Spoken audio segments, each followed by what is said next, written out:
네, 반갑습니다. 김큰별입니다. 오늘은 이 팩트플리스 그 첫 번째 시간을 여러분들과 함께 나눠보려고 합니다. 팩트플리스는 총 10개의 챕터로 이루어져 있습니다. 이 10개의 챕터마다 각각의 본능들을 소개를 하고 있어요. 그러니까 인간들이 그 오랫동안 진화를 해오면서 마음속에 쌓여있는 내재된 본능들에 대해서 이야기를 하는 거죠. 그것이 어떤 시야로 세상의 사실 충실성을 이렇게 해하고 있는가에 대해서 이야기를 하고 있는데요. 그 첫 번째 챕터로는 간급 본능이라고 합니다. 어떤 차이를 이야기를 하는 거죠. 이 책에서는 이 간급 본능, 각각의 본능들을 그림을 통해서 간단하게 설명을 하고 있습니다. 이것도 어떻게 보면 그 간급 본능의 하나의 포인트적인 그림이라고 할 수가 있겠죠. 그러면 간급 본능을 뭐라고 설명하고 있는지, 또 저는 어떻게 받아들였는지에 대해서 여러분들과 함께 나눠볼 수 있도록 하겠습니다. 첫 번째입니다. 우리에겐 모든 것을 서로 다른 두 집단, 나아가 상충하는 두 집단으로 나누고 둘 사이에 거대한 불평등의 틈을 상상하는 거부하기 힘든 본능이 있습니다. 그렇습니다. 우리는 당연히 너와 나 사이의 간극을 인정하게 됩니다. 언제부터였는지는 모르겠지만 너와 나보다는 우리라는 문화가 강한 동양에서 이 대한민국에서조차 흑백의 대립이 나날이 강력해지고 있습니다. 결국 우리는 하나와 하나 사이에 존재하는 무수히 많은 점들을 인정하지 않습니다. 그저 거대한 하나와 또 다른 거대한 하나가 있을 거라고 믿고 그 사이에서 저울질할 뿐이죠. 그렇게 교육을 받아서일까요? 아니면 그렇게 세상이 자꾸만 우리를 몰아가서일까요? 누군가 아니라고 외쳐봤자 결국 자극적인 결과물만을 원하는 우리의 본성이 우리를 그렇게 길들여서일까요? 이 간단한 진실만을 받아들이고 이해하면 세상은 참 많은 각도에서 조명됩니다. 옳고 그르다 라는 거 말고 너도 맞고 나도 맞고 그래 그쪽에 있는 당신도 맞아 라는 다차원적인 결론에 도달할 수 있는 것이 보다 선할 때가 많다는 것도 납득이 됩니다. 세상에는 수도 없이 많은 답이 있습니다. 그러나 우리는 결국 자기중심적으로 결론을 내리고 아닌 것을 배척해버립니다. 그 사이에서 떨어져 내린 보다 나은 선택지들이 있음에도 말입니다. 왜 간단한 진리는 이렇게나 삶에 적용하기 힘든지 모르겠습니다. 조금 더 넓은 시야로 많은 것들을 지켜볼 수 있는 여유가 세상을 두 분류로 나누지 않는 순간 나에게 찾아올 텐데 오늘의 나는 여전히 아둥바둥이요 비교 속에서 살아갈 뿐이죠. 보이지 않는 것을 손에 잡으려는 억지스러운 노력, 결국 언젠가 본 누구네 삶을 부러워하기 때문은 아닌가 싶습니다. 모르겠습니다. 전공을 찌른 듯 세상은 둘로 나뉜다는 문장 속에 통째로 빠져들어가서 그 속에 잠식되어 버렸습니다. 두 개의 눈동자이기 때문에 항상 두 개의 결론밖에 보지 못하는 사람의 숙명 같은 건 아닐까요? 오해를 청산할 때가 된 것 같습니다. 세상은 결코 하나와 다른 하나로 마무리되지 않습니다. 절대 그럴 수 없습니다. 두 번째입니다. 그럼 우리는 그들을 뭐라고 불러야 하나요? 명심하라. 우리와 그들은 역시 똑같은 오해다. 우리는 그들을 뭐라고 불러야 하냐고? 두 집단으로 나누는 행위를 멈추는 것이다. 이제 그런 구분은 말이 안 된다. 저자는 개발도상국이라는 말을 꽤 무례한 말이라고 생각한다고 합니다. 저 역시도 아직 세상을 선진국과 개발도상국으로 나누고 있으니 뭐라 할 말은 없죠. 저자가 이제는 개발도상국이라고 불러서는 안 된다고 한다면 강연에 찾아온 청중들은 대번에 이런 질문들을 하는 모양입니다. 그럼 우리는 이제 그들을 뭐라고 불러야 합니까? 여기서조차 간극 본능은 적나라하게 드러나고 있죠. 선진국에 사는 우리들이 그들을 우리 밑에 어느 정도 수준을 나타내는 말로 반드시 정의하고자 하는 겁니다. 자신의 노력으로 선진국이 된 것도 아니면서 선진국 수준의 국가에서 태어나 이미 개발도상국의 사람들을 안타까워하고 자신의 아래로 두고자 하는 것입니다. 그 모습이 결국은 제 모습인 거죠.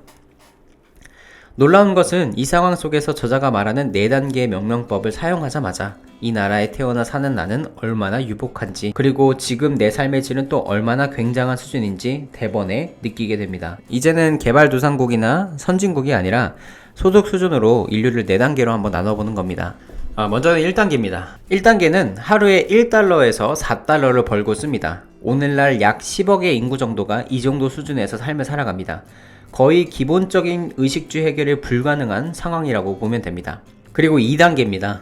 하루에 4달러에서 8달러를 벌고 씁니다. 오늘날 약 30억의 인구가 이 정도의 수준에서 삶을 살아갑니다.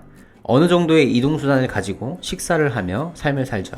그리고 3단계입니다. 하루에 8달러 그리고 32달러 이 사이를 벌고 씁니다. 오늘날 약 20억의 인구가 이 정도의 수준에서 삶을 살아갑니다. 이제는 조금 번듯한 곳에서 교육을 받으면서 나은 삶의 질을 누리게 되는 거죠. 마지막으로 4단계입니다. 하루에 32달러 이상을 벌고 씁니다. 오늘날 10억의 인구가 이 정도의 수준에서 삶을 살아갑니다. 대부분의 모든 것이 갖춰진 높은 질의 삶을 누리고 있는 거죠. 이 단계 분류 속에서 제가 착각하고 있었던 게 있는데요. 좀 멍청한 착각이긴 한데 1달러가 한국 돈으로 한 10,000원 정도 된다고 생각한 거예요. 그렇게 생각하니까 제 삶의 단계는 생각보다 높지 않았던 거예요.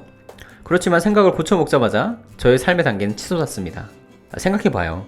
1단계의 사람들은 고작 하루에 1,000몇백 원으로 살아가요. 한 달을 꼬박 벌어봐야 4만원 남짓 되는 돈이 되는 거죠.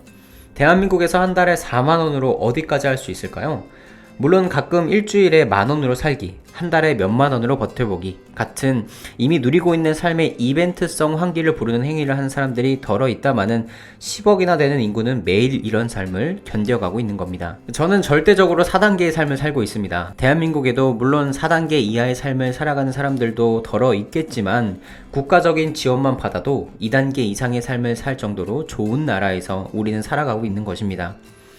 저자는 말합니다. 1단계에서 2단계, 이 단계적인 성장을 하는 데는 길게 잡아 한 세대의 시간이 지나야 하는 경우도 있다고. 단계가 낮을수록 하루에 버는 돈인 1달러씩 증가할 때마다 삶의 만족도 역시 기하급수적으로 늘어나지만 이미 4단계의 삶을 사는 사람들에게는 32달러 이상의 가치를 벌어봤자 크게 다른 점을 느끼지 못한다고 말입니다. 이미 누리고 있는 것들에 감사하지 못하는 삶을 사는 저의 모습을 돌아보게 되네요.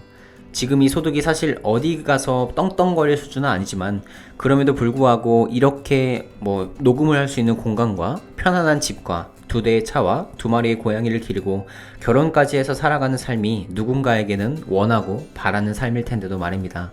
많은 것들을 돌아보게 되는 순간이었어요. 책의 마지막입니다. 간극 본능을 억제하려면 다수를 보라 라고 합니다. 한 챕터마다 챕터의 내용들을 이렇게 한꺼번에 압축해서 이렇게 요약 정리를 마지막 페이지에다 해주고 있는데요. 여기에서 그 그림의 해석이 보입니다. 볼까요? 처음에 이 간극 본능의 그림은 이렇게 돼 있었어요. 2개의 점과 그 사이엔 아무것도 없었죠? 그런데 이 마지막의 간극 본능은 그 2개의 점, 핵심적인 2개의 점이 있고 그 사이에는 희미한 점들이 수도 없이 많이 쌓여져 있습니다. 그래서 간극 본능을 억제하려면 다수를 봐야 할 필요가 있다는 겁니다. 그러니까 우리의 본능을 억제할 필요가 있는데 그 억제하는 수단은 그 사이에 있는 다수를 보라는 거죠. 하나와 다른 하나로 나누지 않고 그 사이에 존재하는 다수를 보는 삶을 산다면 아마 적어도 마음이 여유로운 삶을 살 수 있지 않을까요? 물론 저와 다른 상황을 보면서 위안을 삼으라는 말은 아닙니다. 그저 그 속에 이미 누리고 있는 것들을 잊어버리며 스스로 옥죄어 삶을 산다면 얼마나 우매한지 다시 지켜볼 수 있다는 거죠. 훈련이 필요한 일이긴 하지만 반드시 필요한 훈련이기도 합니다. 입에 붙을 정도로 많이 쓰는 우리라는 단어가 다수 역시 포함된다는 사실을 늘 기억하며 간극 본능을 억제하는 오늘을 살아보는 게 어떨까요? 첫 페이지부터 첫 챕터부터 참 많은 것들을 깨닫게 하는 것 같습니다. 나도 역시 간극 본능의 노예였구나 라는 생각을 하게 되는 것 같아요. 다음 페이지는 부정 본능으로 찾아가 볼 수 있도록 하겠습니다. 함께 해주셔서 감사합니다. 내일도 응원할 수 있도록 할게요. 킹큰별이었습니다. 별의별 이야기입니다. 어떻게 보면은 철학적인 내용일 수도 있을 것 같다라는 생각이 드네요. 사람의 마음속에 이 간극 본능, 그리고 그 간극을 좀 좁혀지게 만들고 싶어 하는 그런 노력들, 그 노력들이 나의 삶의 욕망으로 드러나고 그 욕망을 해결하기 위해서 누군가는 수단과 방법을 가리지 않고 누군가는 또 성실하게 일을 하기도 하고요. 누군가는 그 욕망에 쌓여서 스스로의 목숨을 끊기도 합니다. 그렇다 보니까 이 간극 본능 자체도 인간의 마음속에 내재되어 있는 철학을 배제할 수 없을 것 같다라는 결론에 스스로 좀 이르게 된 것 같아요. 옛날에 그런 그림을 하나 본 적이 있는데요.